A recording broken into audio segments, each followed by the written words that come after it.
अस्सलामु अलैकुम वरहमतुल्लाहि वबरकातुहू। सय्यदुना करीमुन सल्लल्लाहु अलैहि व आलिहि वसल्लम। खालिक कायनात ने अपने बंदों को तरह तरह की नेमतें इस दुनिया के अंदर अता फरमाई, और उन नेमतों में से एक नेमत खालिक कायनात ने इंसान को मालो दौलत अता फरमाया। रब कायनात ने इंसान को मालो दौलत अता फरमा कर ये तंबीह फरमा दी कि मालो दौलत मैंने तुम्हें अता किया, लेकिन इस मालो दौलत में से मेरी राह के अंदर अगर तुम खर्च करोगे तो मैं खालिक की कायनात तुम्हें और ज़्यादा अता फरमाऊँगा। और इस मकसद को पूरा करने के लिए खालिक की कायनात ने जो इस्लाम के बुनियादी अरकान हैं उनमें से एक रुकन ज़कात को हम पर फ़र्ज़ फरमा दिया कि ज़कात अदा की जाए, और इससे वो लोग जो गरीब हैं, जो अपना गुजारा मुश्किल से चलाते हैं, उन लोगों की अच्छे अंदाज के अंदर मदद की जा सके। अपने माल को पाक करने के लिए जो शरीयत मुताहरा ने जो तरीका बताया कि हम ज़कात अदा करें। ज़कात किस शख्स के ऊपर फ़र्ज़ है? ज़कात कौन सा शख्स अदा करेगा? ज़कात साहिब निसाब के ऊपर फ़र्ज़ है। साहिब निसाब शख्स कौन है? कि जिसके पास 7.5 तोला सोना हो, या 52.5 तोला चांदी हो, या इसके बराबर माले तिजारत जिसके पास हो, वो शख्स साहिब निसाब कहलाता है, और उसने अपने माल में से ज़कात अदा करनी होती है।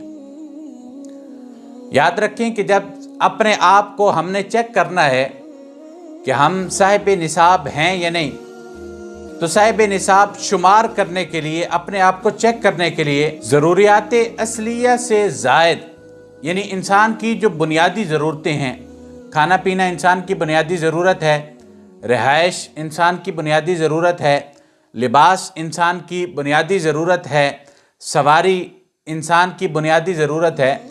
जो बुनियादी ज़रूरतें हैं, इन ज़रूरतों से ज़ायद अगर किसी के पास इतना माल हो कि जिसकी कीमत 52.5 तोला चांदी के बराबर पहुंच जाती है, तो वो शख्स साहिब निसाब कहलाता है। साहिब निसाब शुमार करने के अंदर तो घर के जो फालतू सामान है, जो ज़रूरत से ज़ायद सामान है, चाहे वो घर के ज़ायद बर्तन हो, चाहे वो घर के ज़ायद बिस्तर हो, चाहे वो ज़ायद मकानात हों, उन सब को शुमार किया जाएगा। लेकिन जब ज़कात अदा की जाएगी, उस वक्त ज़कात अदा करते हुए सिर्फ़ और सिर्फ 4 अम्वाल ऐसे हैं कि जिनकी ज़कात अदा की जाएगी: सोना, चांदी, रुपया पैसा और माले तिजारत। इन अम्वाल की ज़कात अदा की जाएगी। सोने का निसाब क्या है? अगर सिर्फ़ और सिर्फ सोना इंसान के पास हो तो सोने का निसाब 7.5 तोला सोना इंसान के पास हो तो वो साहिब निसाब होगा, और 7.5 तोले सोना में से वो ज़कात देगा। अगर सिर्फ़ और सिर्फ चांदी है तो चांदी का निसाब 52.5 तोला है। अगर चांदी 52.5 तोला मौजूद है तो वो ज़कात अदा करेगा। अगर रुपया पैसा है तो उसको 52.5 तोला चांदी की कीमत के हिसाब लगवा लेंगे। आज के दौर में तकरीबन 2024 में जो चांदी का रेट चल रहा है वो तकरीबन 2600 रुपया फ़ी तोला है, जिसके हिसाब से 52.5 तोला चांदी की कीमत तकरीबन 1,36,300 कुछ रुपए बनती है। तो इस तरह जिस दिन भी आपने ज़कात अदा करनी है, उस दिन चांदी का रेट मालूम कर लेना है, और ये चेक कर लेना है क्या हमारे पास जो माल मौजूद है वो क्या 52.5 तोला चांदी की कीमत तक पहुंचता है या नहीं पहुंचता। जो हमारे पास ज़रूरतों से ज़ायद माल है, जो ज़रूरियात असलिया से ज़ायद माल है, वो 52.5 तोला चांदी तक पहुंचता है या नहीं पहुंचता। अगर वो 52.5 तोला चांदी की कीमत के बराबर हो तो उसमें से ज़कात दी जाएगी। अगर वो 52.5 तोला चांदी के बराबर उसकी कीमत नहीं है तो फिर उसमें से ज़कात अदा नहीं की जाएगी।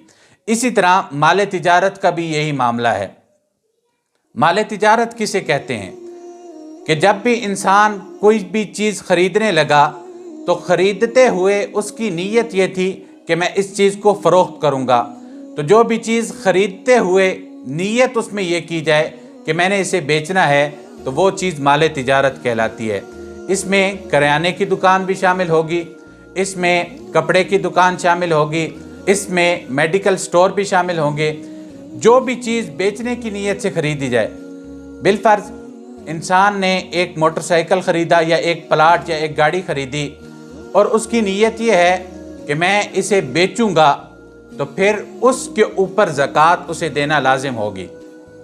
لیکن اگر کوئی شخص اپنی ضرورت کے لیے موٹر سائیکل لے رہا ہے، گاڑی خرید رہا ہے، یا اپنی ضرورت کے لیے اس نے پلاٹ لیا، ارادہ یہ ہے کہ اگر کوئی اچھا گاہک مل گیا تو میں اسے بیچ دوں گا، ویسے میں نے اسے اپنے پاس ہی رکھنا ہے، تو اس صورت میں اس طرح کا جو مال خریدا جاتا ہے، جو پلاٹ، جو پراپرٹی، جو گاڑی، جو سواری خریدی جاتی ہے، اس کے اوپر زکوٰۃ نہیں دی جائے گی۔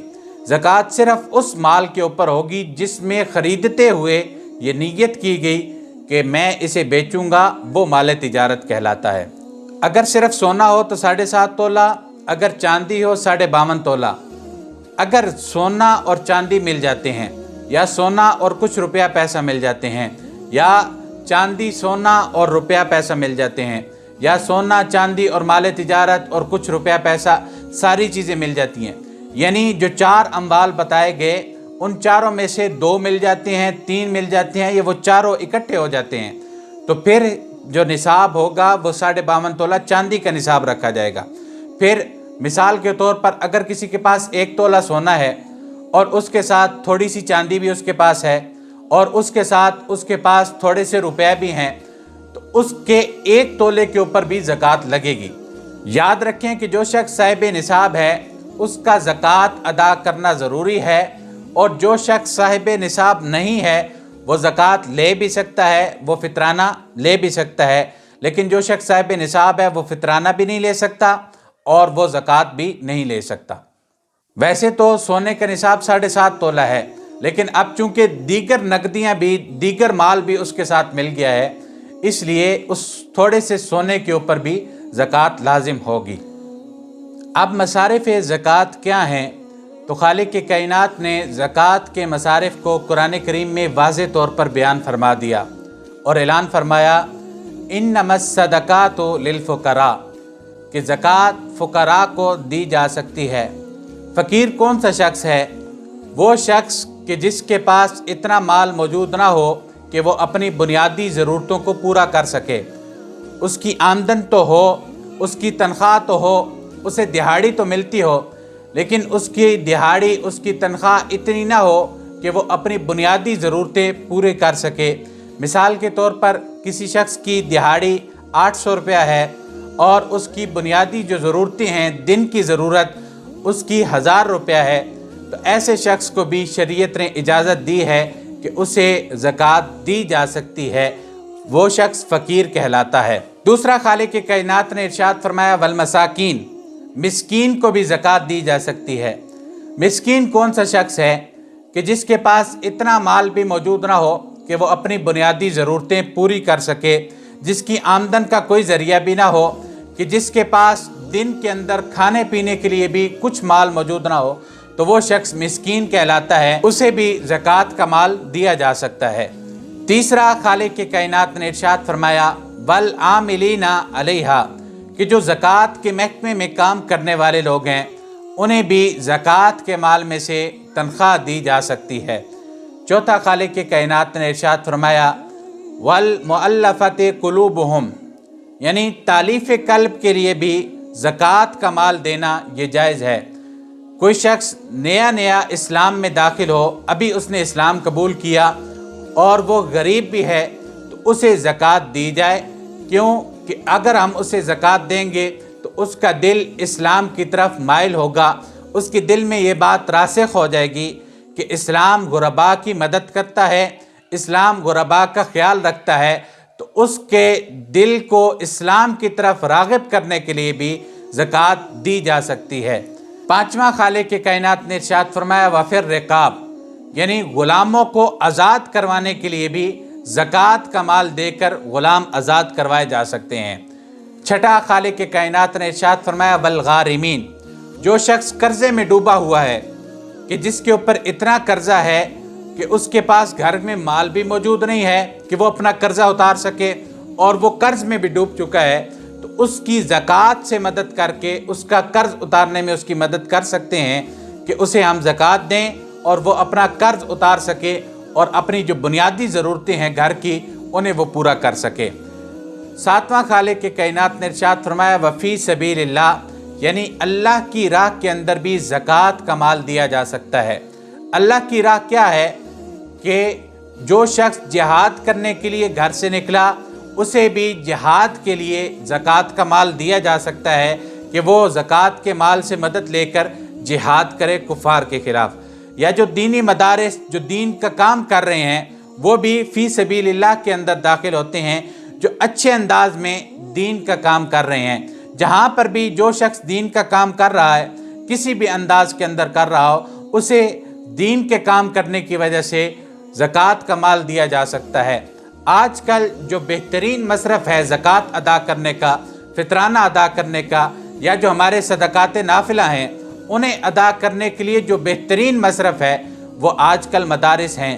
क्योंकि मदारिस हमारे बच्चों को कुरान की तालीम देते हैं, हमारे बच्चों को दीन की बुनियादी तालीम देते हैं। वो बच्चे जो दीन का बुनियादी इल्म हासिल करते हैं, आज वो तालिब इल्म हैं, कल वो ज़माने के लिए एक आलीशान आलिम दीन बनकर सामने आएंगे, जिससे ज़माने के लिए वो फ़ायदा मंद साबित होंगे और हमारी आने वाली नस्लों को वो दीन का इल्म सिखाएंगे।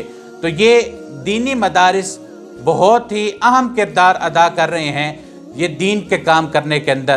तो बेहतरीन मसरफ़ भी जहाँ पर भी दीन की तालीम अच्छे अंदाज में दी जा रही हो, वहाँ पर हम अपनी ज़कात, हम अपने फितराना, हम अपने सदक़ात नाफिला या रोज़ों का फ़िदिया, रोज़ों का कफ़ारा जो भी देना चाहें हम वहाँ पर दे सकते हैं। आखिरी और आठवां मसरफ़ खालिक की कायनात ने इरशाद फरमाया वब्न सबील, कि जो शख्स मुसाफिर है उसे भी ज़कात का माल दिया जा सकता है।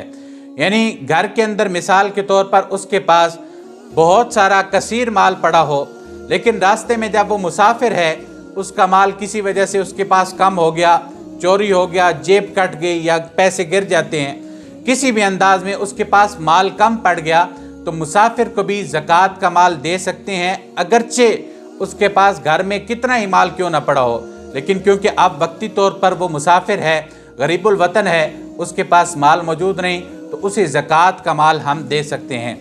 ज़कात का माल अदा करते हुए, सदक़ात नाफिला, फितराना वगैरह अदा करते हुए हमें इन चीज़ों का ख्याल रखना चाहिए कि हम जिसे ये ज़कात दे रहे हैं, जिसे फितराना दे रहे हैं, क्या वो इसका अहल भी है या नहीं है।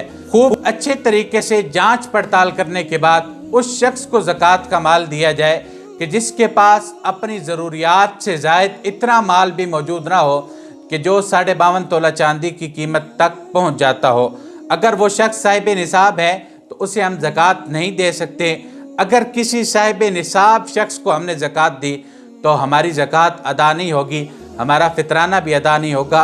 कोशिश करें कि जिसे भी ज़कात दें अच्छे तरीके से जांच पड़ताल करने के बाद हम उसे ज़कात दें। पहले अपने रिश्तेदारों के अंदर देखें कि जो साहिब निसाब नहीं है उसे ज़कात फितराना दें। फिर अपने महल्ले में जो हमारे पड़ोसी हैं या दूसरे जो महल्ले वाले हैं उनमें देखा जाए।